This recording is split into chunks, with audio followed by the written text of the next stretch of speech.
Grabe yung impact ni Jason David. Nagpaulan si Stephen Holt. So, bakbakang Barangay Ginebra kontra Rain or Shine Last Painters. Scotty ang unang pupunto sa kanyang step back perimeter shot pero agad yang sinagot netong si Gabe Norwood. Pero yung mga big man ng Ginebra yung trumatrabaho, Japet Aguilar at Troy Rosario sa loob ng painted area. Pero etong si Nokum, grabe yung tapang, inatake lang yung depensa ni Japet. Pero agad niyang bumawi si Japet sa kabilang dulo, kasama niya dyan si Stephen Holt. Pero biglang takbo ang Rain or Shine, sabay tikada sa tres si Nokum. Mabuti na lang pumapasok yung outside shots nitong si Malonzo, maging ang perimeter shot ni Japet Aguilar. Jonard Clarito naman, ganda ng pinakitang jumper, nahuli niya pa sa kabilang dulo si Stephen Holt. Sagutan nga ng puntos ang dalawang kupunan, Jamie Malonzo and one play. Titira sa 3-point area si Adrian Nokum, pero agad yang binura ni Stephen Holt sa kabilang dulo. Sa ilalim namang trumatrabaho si Jamie Malonzo, kaya napatawag na ng timeout si Coach Yeng. Lamang ng siyam ang Ginebra. Matapos ang timeout na yan, patuloy na dinodomina ng Ginebra ang loob ng painted area. Jamie Malonzo at Japet Aguilar minirahan sa Rain or Shine dahil dito kay Mike Malonzo. Madali niya lang inatake yung depensa ng Ginebra. Natawagan naman ng technical si Coach Team dahil sa delaying game. Mabuti na lang maagang umiinit etong si Stephen Holt, dalawang sunod na 3-point shot.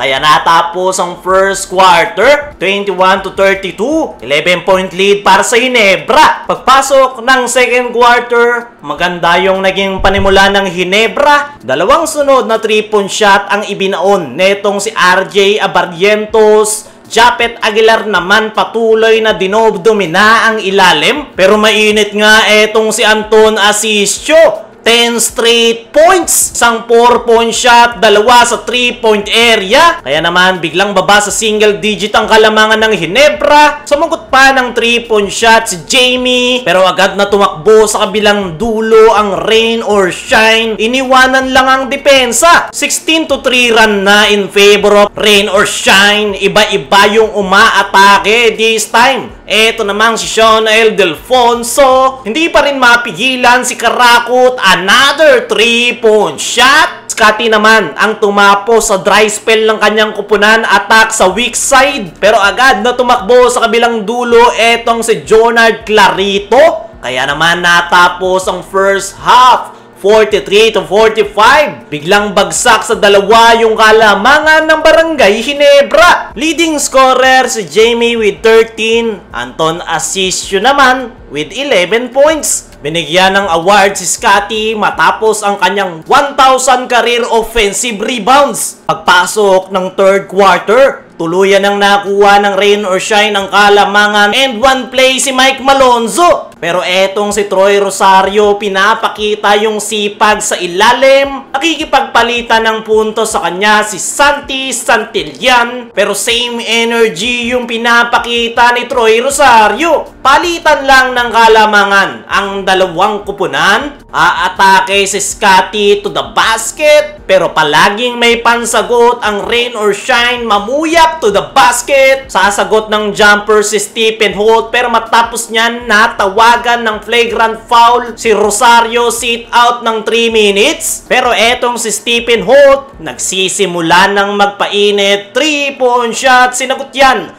ni Santi Santillan sa kabilang dulo. Pero etong si Jamie Malonzo, another perimeter shot. Lulusot si Mamuyak and one play. Palitan lang ng puntos ang dalawang kupunan. Santi Santillan umiinit na sa 3-point area. Lamang ng dalawa ang Rain or Shine. Pero matapos yan, nagpapaulan na etong si Stephen Holt. Quality minutes naman ang ambag netong si Jason David, nakalusot sa ilalim. Japet naman, fast break opportunity, 4 straight points. Huling nakapuntos etong si Kit Datu at natapos ang third quarter 67-74. Pagpasok ng fourth and final quarter, grabe yung pinakita ng Ginebra.